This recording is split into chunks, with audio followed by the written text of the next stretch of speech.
ताज़ा तरीन इत्तलाआत और अहम खबर आपके साथ शेयर करता हूँ।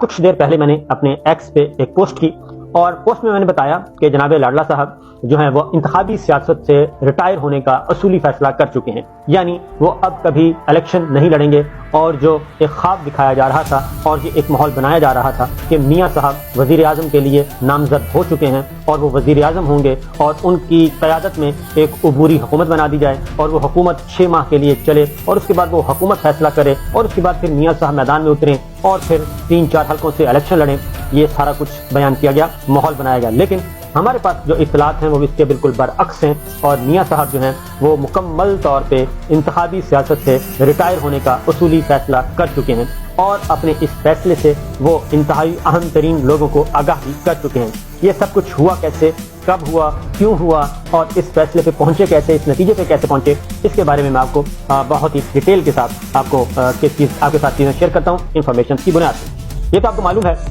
पहले ज़रा करंट न्यूज़ ले लें उसके बाद आते हैं, क्योंकि सबसे पहले तो यह है कि आज 28 नवंबर को 2 अहम तरीन मामला हैं और एक तो इमरान खान साहब को साइफर केस में ट्रायल कोर्ट के सामने पेश करना है जुडिशल कॉम्प्लेक्स में और उसके बाद उसमें अभी तक इस वक्त तक कोई फैसला नहीं हुआ कि इमरान खान साहब को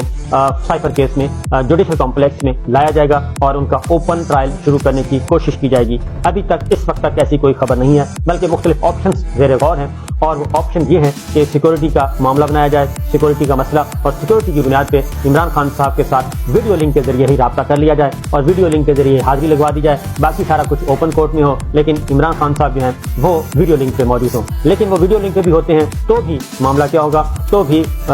ओपन कोर्ट में जब केस डिस्कस होगा तो इमरान खान साहब सामने स्क्रीन पर नजर आ रहे होंगे और अपना स्टेटमेंट रिकॉर्ड करवा रहे होंगे, गुफ्तगू कर रहे होंगे, वकीलों के साथ गुफ्तगू करेंगे। तो ये अभी तक मामला अभी तक समझ नहीं आ रही इनको। अब आते हैं मियाँ साहब का मामला। पहले ज़रा उस खबर को डिस्कस कर लें क्योंकि वो काफ़ी इंपॉर्टेंट मामला है।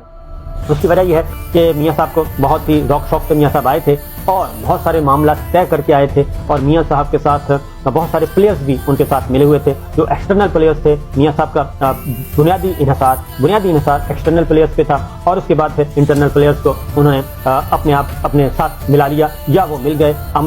अमलन मिले, मजबूरन मिले, कैसे मिले ये क्वेश्चन अलग है। लेकिन मियाँ साहब ने इतना प्रेशर बना लिया था कि मियाँ साहब जो है वो वापस पहुंच गए और मियाँ साहब को अभी तक किसी ने हाथ तक नहीं लगाया, गिरफ्तार वो नहीं किए गए, जेल में उनको नहीं डाला गया। हालांकि कानून ये कहता है कि उनको जेल में होना चाहिए क्योंकि वो सजा याफ्ता मुजरिम है, लेकिन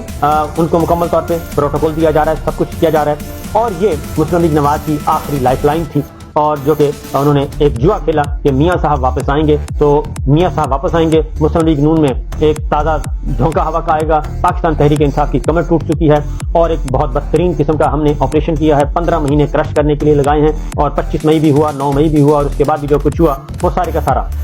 लेकिन जो चीज़ें इस वक्त ग्राउंड पे जो चीज़ें हैं, अब मैं आपको इन्फॉर्मेशन की बुनियाद पे बता रहा हूँ। तो जो लेटेस्ट सरकारी, मैं अब ये नहीं बताता कि कौन सा महकमा है, सरकारी ज़राए, सरकारी आदाद-ओ-शुमार, सरकारी सर्वे के मुताबिक जो कि एक हल्के से हुआ, पंजाब का, खैबर पख्तूनख्वा का और 2 मेन सूबे तो यही हैं इस वक्त जो जहाँ पे पाकिस्तान तहरीक इंसाफ का गढ़ है। 2 सूबों की मैं बता रहा हूँ कि एक सूबाई सीट का और एक कौमी सीट का एक सर्वे हुआ है, सरकारी सर्वे आदाद-ओ-शुमार के साथ और बड़ी बारीक बीनी के साथ सारा पिछला डेटा सामने रखते हुए और एक और उसमें पटवार सर्कल तक शामिल हैं, बिरादरियों तक शामिल हैं कि कौन कितने वोट और कौन कहाँ खड़ा है, कितने वोट लिए जा सकते हैं, कैसे लिए जा सकते हैं, कौन सा हल्का मैनेज हो सकता है, कौन सा नहीं हो सकता और किसमें कितना मार्जिन है, ये सारा एक मैं आपको बता रहा हूँ। वो सारे रिजल्ट जो हैं, सारा रिजल्ट, एग्जैक्ट रिजल्ट जो है पंजाब का क्या आना है वो कंपाइल होकर पड़ा है। अगर फ्री एंड फेयर इलेक्शन होते हैं उसमें 19%, टोटल 19% पूरे पंजाब की जो सीटें हैं वो सिर्फ जा रही हैं पाकिस्तान तहरीक इंसाफ की मुखालिफ कुव्वतों को और मुस्लिम लीग नवाज को। 19%, इससे 1% ना ऊपर ना नीचे और बाकी सारे का सारा जो है वो पाकिस्तान तहरीक इंसाफ की सीटें हैं। इस तहकाम में पाकिस्तान कुछ नहीं है और कोई और जमात कुछ नहीं है। मुस्लिम लीग नवाज के पास 19 सीटें, यानी कि 100 सीटों के बदले में 19 सीटें और टोटल सीटें हैं 141 का 19% कितना होगा, 100 सीटों का 19 सीटें और उसके बाद 41 सीटों की उसकी भी हाफ कर दें, क्योंकि अगर 150 सीटें हों तब जाके 10 सीटें बनती है, उसकी भी हाफ कर दें और 7 सीटें बनती हैं। 19 और 7 26 सीटें, कौमी असम्बली की 26 सीटें पाकिस्तान मुस्लिम लीग नवाज पंजाब में उसकी सीटें हैं। باقی 141 میں سے 26 نکال کے باقی سب کی سب سیٹیں جو ہیں وہ پاکستان تحریک انصاف کی ہیں۔ یہ ہے پاکستان تحریک انصاف پنجاب کا رزلٹ۔ خیبر پختونخوا کا اس سے بھی ورسٹ ہے، وہاں پہ مولانا صاحب کو کچھ نہیں مل رہا سوائے 2-3 سیٹوں کے، اور مسلم لیگ نواز 0، پاکستان پیپلز پارٹی 0 اور پرویز خٹک 0، اور وہاں پہ مور دین 85% جو ہے وہ 85% سیٹیں پاکستان تحریک انصاف کے پاس ہیں، اور بہت زور لگا لیا تو شاید کوئی اس سے کم ہو جائیں، لیکن 85% سیٹیں جو ہیں 80 سے 85% وہ سیٹیں ان کے پاس ہیں، یعنی کہ پاکستان تحریک انصاف قومی اسمبلی کی۔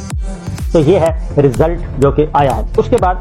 اگلا میاں صاحب کا یہ خیال تھا کہ سول بیوروکریسی میرے ساتھ ہوگی، پنجاب میں پولیس اور جو ضلع انتظامیہ یہ ہمارے ساتھ ہوں گی، اے سی ڈپٹی کمشنر یہ سب کچھ۔ بیوروکریسی بھی اپنی رپورٹ سبمٹ کر چکی ہے۔ اب میں انفارمیشن کی یہ چیلنج کرتا ہوں، اور بیوروکریسی نے ایک ضلع سے ایک تحصیل سے بیوروکریسی نے براہ راست ان کو بتا دیا ہے، کیونکہ یہ جاتے ہیں سینہ تان کے کہتے ہیں کہ جناب بس ہم تو آ رہے ہیں، تو وہ بتانے والے بتا دیتے ہیں کہ جناب ہم الیکشن ڈے کو کنٹرول نہیں کر سکتے، زمینی حقائق یہ ہیں کہ آپ کچھ نہیں ہیں اور ہم الیکشن ڈے کو کنٹرول نہیں کر سکیں گے کسی بھی صورت میں، لہٰذا بیوروکریسی نے سول بیوروکریسی نے بھی بتا دیا ہے، ہاتھ کھڑے کر دیے ہیں، دونوں ہاتھ کھڑے کیے ہوئے ہیں، پولیس نے بھی اور جناب assistant commissioner and deputy commissioner ضلع انتظامیہ جس کو کہتے ہیں اس نے بھی ہاتھ کھڑے کیے ہوئے ہیں کہ ایسا الیکشن ہم مینیج نہیں کر سکتے۔ یہ دو باتیں ہوں گی۔ میاں صاحب کو بڑے ہی پولائٹلی یہ بتا دیا گیا ہے، بہت ہی پولائٹلی بتا دیا گیا ہے کہ میاں صاحب اب آپ یہ ضد نہ کریں کہ آپ ہم آپ کو الیکشن جتوا دیں گے، ہم آپ کو میدان میں اتار سکتے تھے، اتار دیا،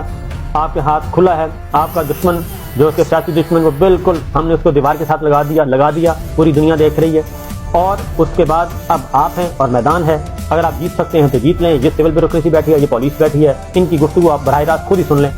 یہ ساری مسلم لیگ نواز کے تمام جو ہیں ظاہر ہے براہ راست تو کیا ہونی تھی ان کو بتا دیا گیا ہے، لہٰذا یہ تو ہے گراؤنڈ ریئلٹی، زمینی حقائق۔ اس لیے دوسری بات یہ ہے کہ ابھی تک کوئی ایک سیٹ بھی ایسی نہیں ہے، لاہور کا کوئی ایک حلقہ بھی ایسا نہیں ہے جس پہ یہ کہیں کہ 100% ہمارا ہے، لاہور کا کوئی حلقہ ایسا نہیں ہے جس میں کہیں 100% یہ ہمارا ہے اور ہم آرام سے جیت جائیں گے۔ اور اس کی وجہ یہ ہے کہ جو کاؤنٹر اسٹریٹجی ہے جو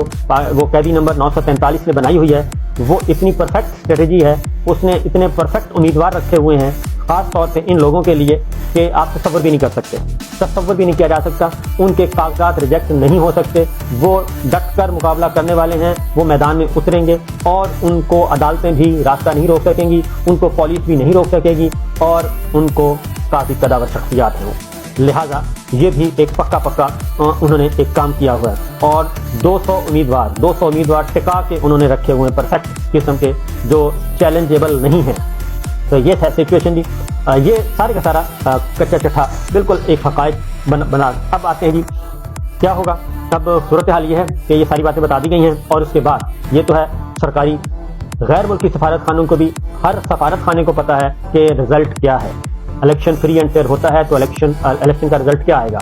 ہر سفارت خانے کو پتہ ہے، خواہ وہ مغربی ہے، خواہ وہ یورپی ہے، خواہ وہ اسلامی ہے، خواہ وہ غیر اسلامی ہے، تمام کو پتہ ہے، خواہ وہ ہمسایہ ممالک کے سفارت خانے ہیں، خواہ وہ دور کے ہیں، ان سب کو بھی پتہ ہے کہ رزلٹ کیا آ رہا ہے، لہٰذا اب ان کے بغیر الیکشن کرواتے ہیں تو مارے جاتے ہیں، کیونکہ عوام تو وہیں کے وہیں ہیں، اور ان کے بغیر ان کے ساتھ الیکشن کرواتے ہیں تو پاکستان تحریک انصاف ہے، تو یہ جھگڑا چل رہا ہے، لہٰذا میاں صاحب کو بتا دیا گیا ہے، اور میاں صاحب نے بھی فیصلہ کر لیا ہے، کیونکہ بجائے اس کے کہ آخری الیکشن ہاریں اور ہارنے کے بعد اور وہ سفیانات ہو، اب میاں صاحب کیا چاہتے ہیں، میاں صاحب کچھ اور چاہتے ہیں، وہ میں آپ کو انشاءاللہ بتا دوں گا کہ میاں صاحب نے کیا مانگا ہے۔ تو میاں صاحب اب منت سماجت پہ آئے ہوئے ہیں، منت ترلے پہ آئے ہوئے ہیں، اسی لیے یہ جو کچھ آپ دیکھ رہے ہیں ایک یکدم ماحول بنانا شروع کر دیا ہے الیکشن کے عدم انعقاد کا، الیکشن کے ملتوی ہونے کا، معیشت کی بات کی جا رہی ہے، یہ کی جا رہی ہے، اس میں اب جو کیئر ٹیکر سیٹ اپ ہے وہ سارے کا سارا ظاہر ہے کاکڑ صاحب جو ہیں ان کو بھی پتہ ہے، نگرانوں کو پتہ ہے۔ اب یہ یہاں پہ ایک باریک سی درمیان میں دیوار ہے، پردہ ہے، وہ یہ ہے کہ مسلم لیگ نواز کہ سارے کا سارا کھیل اسی پہ ہے، پیپلز پارٹی کا نہیں، مسلم لیگ نواز کا اور مولانا کا، کہ کیونکہ عمران خان صاحب پاکستان تحریک انصاف اور اس پر فوج آمنے سامنے ہے اور GHQ آمنے سامنے ہے، آرمی چیف کے ساتھ ان کا پھڈا ہو چکا ہے، لہٰذا یہ تو ہو نہیں سکتا۔ تو یہی وہ مس کیلکولیشن ہے جو کسی وقت بھی ہو سکتی ہے، تو اسی مس کیلکولیشن کی بنیاد پہ یہ سارا کھیل کھیل رہے ہیں، اور یہ مس کیلکولیشن جب یوں ہو جائے گی تو پھر معاملات کہاں سے کہاں پہنچ جائیں گے یہ آپ کو اندازہ ہے۔ اس کی وجہ یہ ہے کہ ایک بات ذہن میں رکھنی چاہیے کہ کوئی بھی شخص اتنا وزن ہی کوئی اٹھا سکتا ہے جتنا برداشت ہو، اور جب اس کے وزن کے وجہ سے میں خود اس وزن کے نیچے آ رہا ہوں اور میری